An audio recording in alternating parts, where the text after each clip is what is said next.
Apa kabar kalian? Tante harap kalian tetap sehat ya. Tante gak bosan-bosannya mengingatkan kalian untuk selalu mengawali hari kalian dengan membaca Alkitab, mengisi Book of Power, dan mendengarkan renungan setiap harinya. Baik anak-anak, pembacaan kita hari ini diambil di Mazmur 42 ayat 1 sampai 9. Yuk kita baca sama-sama. Ayat 1. Untuk pemimpin biduan, nyanyian pengajaran Bani Korah. Ayat 2. Seperti rusa yang merindukan sungai yang berair, demikianlah jiwaku merindukan Engkau ya Allah. Ayat 3. Jiwaku haus kepada Allah yang hidup. Bilakah aku boleh datang lihat Allah? Ayat 4. Air mataku menjadi makananku siang dan malam, karena sepanjang hari orang berkata kepadaku, di mana Allahmu? Ayat 5. Inilah yang hendak kuingat sementara jiwaku gundah gulana.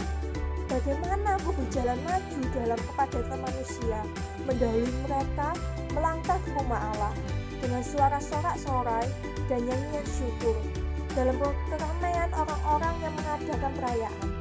Ayat 6. Mengapa engkau tertekan, hai jiwaku, dan gelisah di dalam diriku? Berharaplah kepada Allah, sebab aku akan bersyukur lagi kepadanya, penolongku dan Allahku.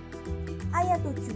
Jiwaku tertekan dalam diriku, sebab itu aku teringat kepadamu dari tanah sungai Yordan dan pegunungan Hermon, dari gunung Mizar. Ayat 8.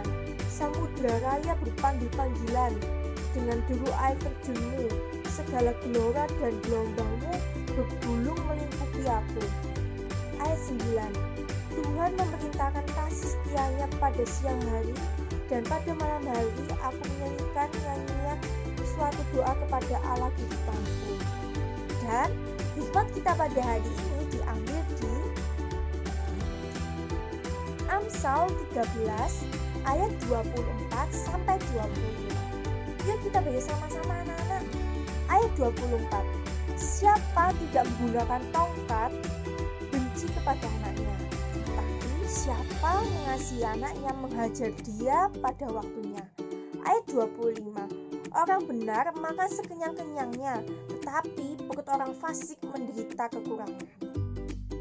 Hikmat kita hari ini, Tante Ruth mau menekankan di ayat 24.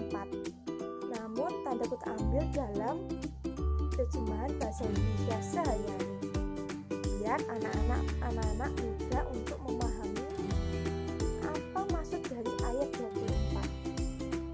Yuk kita simak sama-sama. Amsal 13 ayat 24 bahasa Indonesia sehari-hari. Tidak memukul anak berarti tidak cinta kepadanya. Kalau cinta harus berani memukul dia. Tante mau berbicara tentang indahnya teguran, indahnya suatu nasihat.